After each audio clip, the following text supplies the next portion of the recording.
Hello friends, कैसे हो। I hope कि आप लोग सब ठीक होंगे। दोस्तों देखिए फ्रेंड्स, रोज़ाना आपको हिंदी की लाइव क्लास दी जाती है।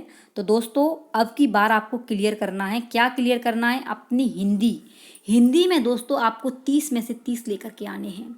और 30 में से 30 कैसे लेके आएंगे दोस्तों? आपको वीडियो पूरी देखनी होगी। रोज़ाना मैं आपको डेली में प्रैक्टिस सेट कराती हूँ दोस्तों। तो आपको आइडिया लग जाएगा कि किस तरीके से आपके पेपर में छपेंगे क्वेश्चन। तो देख लेते हैं दोस्तों, फटाफट से आ जाइए लाइव। ये है आपका हिंदी का। इसमें दोस्तों आपके जो हैं 31 से लेकर के 60 प्रश्न है, यानी कि मैं आपको 30 क्वेश्चन कराती हूँ। तो फ्रेंड्स आप लोग 15 मिनट निकाल लिया करें, ठीक है दोस्तों। आप 15 मिनट निकाल लेना। वैसे भी आप जो है 10-5 मिनट तो मोबाइल में वैसे ही गुजार देते हैं। तो 1 महीने की बात है, 1-1.5 महीने की बात, आप यूपी टेट निकाल दीजिए। इसके बाद में कुछ भी करते रहना। तो आप यूपी टेट के लिए दोस्तों 15 मिनट निकाल लिया करो, ठीक है। रोजाना मैं प्रैक्टिस सेट कराती हूँ दोस्तों, बहुत मेहनत लगती है।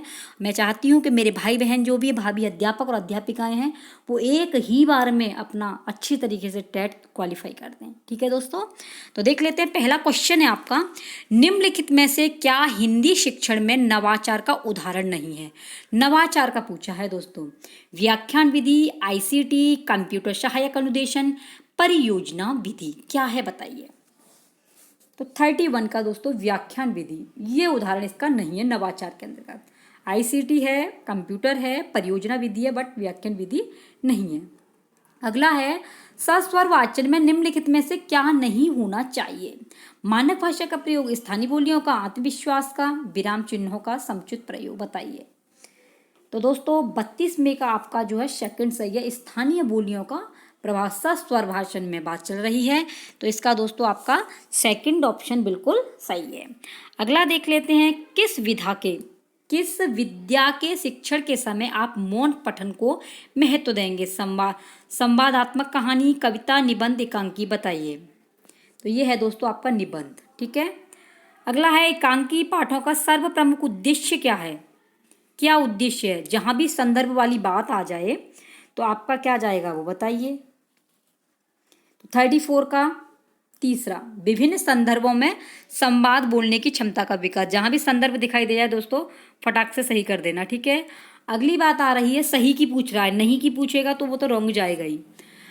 भाषा शिक्षक का दायित्व है कि वह, बताइए, सभी बच्चों में भाषा प्रयोग की एक समान कुशलता विकसित करे, सब बच्चों में समान रूप से प्रश्न पूछे, सभी बच्चों की सहज भाषाई क्षमता को पहचाने, क्या सही जाएगा बताइए। तो 35 का दोस्तों तीसरा, सभी बच्चों की सहज भाषाई क्षमता को पहचाने। सहज, जहाँ सहज आ जाए, संदर्भ आ जाए, वही आपका ऑप्शन राइट है। अगला है, बहुभाषिता भाषा नीति बनाने में बहुत बड़ी बाधा है, बच्चे की अस्मिता का निर्माण करती है, भाषा की कक्षा में अनेक प्रकार की समस्याएं उत्पन्न करती है, एक अत्यंत जटिल चुनौती है जिसका समाधान संभव नहीं है। कौन सा है बताइए फटाफट से। तो 36 का दोस्तों दूसरा सही है, बच्चे की अस्मिता का निर्माण करती है। अगला है, पढ़ना कौशल में डॉट डॉट सर्वाधिक महत्वपूर्ण है। पढ़ना, बताइए क्या है। तो ये है आपका दोस्तों अर्थ ग्रहण करना, ठीक है। सेकंड ऑप्शन बिल्कुल सही है। अब देख लेते हैं फ्रेंड, 38 में क्वेश्चन है आपका, बहुभाषिक कक्षा के संदर्भ में आप इनमें से किस गतिविधि को सर्वाधिक उचित समझते हैं? स्वतंत्र शब्द को 10 बार बोलिए, सूर्यास्त हो गया वाक्य को 10 बार लिखिए, हिंदी पाठों में आई चिड़िया, पुस्तक, कुओं को आगा आपकी भाषा में क्या कहते हैं बताइए, लट खत शब्दों के हिंदी का कंठस्थ कीजिए। क्या सही है? 38 का। तो 38 का दोस्तों आपका तीसरा सही है, ठीक है, थर्ड ऑप्शन सही है। अगला क्वेश्चन है, हिंदी भाषा के सतत और व्यापक मूल्यांकन के संदर्भ में कौन सा कथन उचित नहीं है? उचित नहीं पूछा है दोस्तों, बताइए। तो ये आपका दूसरा, यह बच्चों को उत्तीर्ण अनुत्तीर्ण श्रेणियों में विभाजित करने में विश्वास रखता है। अगला है, कलिका हिंदी भाषा में बोलते समय कई बार अटकती है, तो आप क्या करेंगे? कलिका है, आप टीचर हैं और कलिका आपके बच्चा है, तो किस तरीके से उसके साथ में व्यवहार करेंगे बताइए दोस्तों। उसे प्रभावपूर्ण अभिव्यक्ति के नमूने सुनाएंगे और कहेंगे कि उसे भी हूबहू ऐसे ही बोलना है? ऐसा हो नहीं सकता है। कक्षा के बाकी बच्चों से कहेंगे कलिका के समक्ष प्रभावपूर्ण अभिव्यक्ति के नमूने प्रस्तुत करें, ये भी नहीं हो सकता है दोस्तों। कक्षा में केवल, जहाँ भी केवल दिख जाए तो वो तो आपका रोंग ही जाता है। धैर्य रखते हुए उसे सहज अभिव्यक्ति के लिए प्रोत्साहित करेंगे। बिल्कुल राइट ऑप्शन इसका 4 सही है। ठीक है, 40 का 4। अगला क्वेश्चन है आपका, बच्चों की पठन कुशलताओं का विकास करने में सर्वाधिक महत्वपूर्ण है। तो सर्वाधिक महत्वपूर्ण क्या है? तो 41 का दूसरा वो है आपका दोस्तों, 41 का दूसरा सही है। अर्थ की अपेक्षा उच्चारणगत शुद्धता पर विशेष ध्यान देना। अगला है, बोलना कौशल में सर्वाधिक महत्वपूर्ण है। बोलने की तेज गति, शुद्ध उच्चारण, समझकर बोलना, आंखों देखा वर्णन करना, क्या सही है? तो 42 का दोस्तों तीसरा सही है, समझकर बोलना। ठीक है, समझकर बोलना। अगला क्वेश्चन है आपका, बच्चा स्वाभाविक रूप से अपने घर और समाज के वातावरण से डॉट डॉट अर्जित करता है। क्या करता है भैया? शब्द, व्याकरण, भाषा, वाक्य, क्या चीज़ अर्जित करता है? 43 का, यानी कि भाषा अर्जित करता है। ठीक है, अगला है, खाली जगह और परीक्षाओं को डॉट डॉट होना चाहिए। यह अधिगम को मापने के वैध तरीकों पर आधारित होना चाहिए। क्या है 44 का? तो 44 का दोस्तों फर्स्ट सही है, आकलन विश्वसनीय। आकलन विश्वसनीय। अगला क्वेश्चन है, निम्नलिखित में से कौन सा गुण सस्वर वाचन में होना चाहिए? निम्नलिखित में से कौन सा गुण सस्वर वाचन में होना चाहिए? उचित ध्वनि निर्गम, उचित लय एवं गति, उचित हाव भाव, ये सभी। क्या सही है? तो 45 का दूसरा बताइए दोस्तों फटाफट से। 45 का आपका चौथा सही है, ये सभी। ठीक है, अब देखिए ये पैराग्राफ है दोस्तों। तो सबसे पहले आपको क्वेश्चन पढ़ना है, इसके बाद में आपको क्वेश्चनों के आंसर देने हैं 46 से लेकर के 50 तक का। प्रस्तुत गद्यांश में किसका वर्णन किया गया है? तो 46 का दोस्तों आपका जो आंसर जाता है वो है आपका थर्ड। ठीक है, नई पीढ़ी के आधुनिक भारतीय युवा का। जब भी आप इसे पढ़ेंगे तो आपकी समझ में आ जाएगा, ये साफ लिखा हुआ है। तो इसमें आप लगाएंगे नई पीढ़ी के आधुनिक भारतीय युवाओं का, ये तीसरा ऑप्शन बिल्कुल सही है। दोस्तों मैंने ये पढ़ लिया है, इसे पढ़ूंगी तो टाइम ज़्यादा लगेगा और आप लोगों के पास टाइम ज़्यादा है नहीं, तो इसलिए दोस्तों क्वेश्चनों के आंसर करा दे रही हूँ। ठीक है, कौन रुपए को अपना स्टेटस सिंबल बनाता है? कौन रुपए को अपना स्टेटस सिंबल बनाता है? बताइए 47 का। तो 47 का दोस्तों आपका 4 सही है, आधुनिक भारतीय युवा बनाते हैं। ठीक है, अगला क्वेश्चन है, प्रस्तुत गद्यांश में भारतीय समाज में किस प्रकार के परिवर्तन के बारे में चर्चा नहीं की गई है? तो नहीं की गई है, नहीं की गई है धार्मिक परिवर्तन की। 4 सही है। अगला है, प्रस्तुत गद्यांश में किस महान व्यक्ति की चर्चा नहीं की गई है? महान व्यक्ति की चर्चा नहीं की गई है, तो वो महान व्यक्ति हैं आपके वीरेंद्र सहवाग। ठीक है, अगला है, किस क्षेत्र में आधुनिक भारतीय युवाओं ने क्रांति का सूत्र प्राप्त किया है? तो किया है कौन से ने? बताइए दोस्तों। तो ये है आपका स्वास्थ्य एवं औषधि।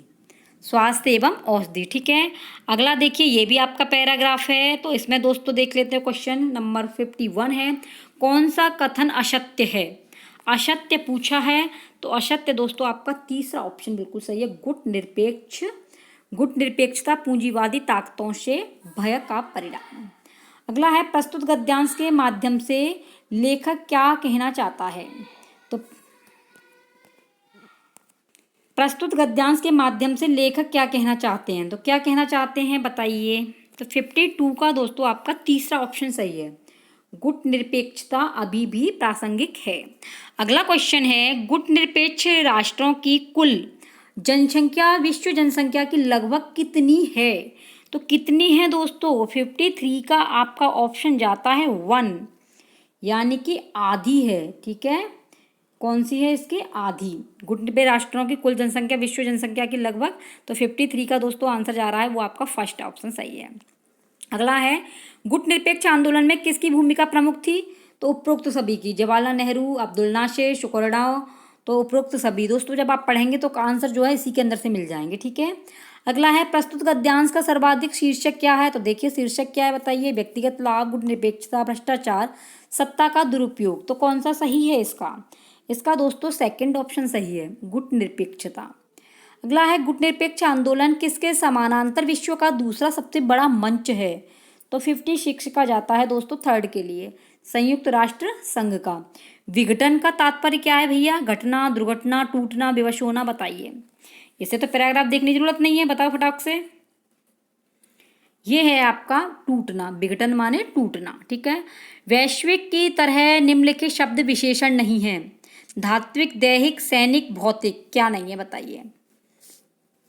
तो ये है दोस्तों आपका तीसरा। ये सैनिक जो है आपका समूहवाची होता है, ठीक है, सामुदायिक। तो ये ही आपका ऑप्शन नहीं है।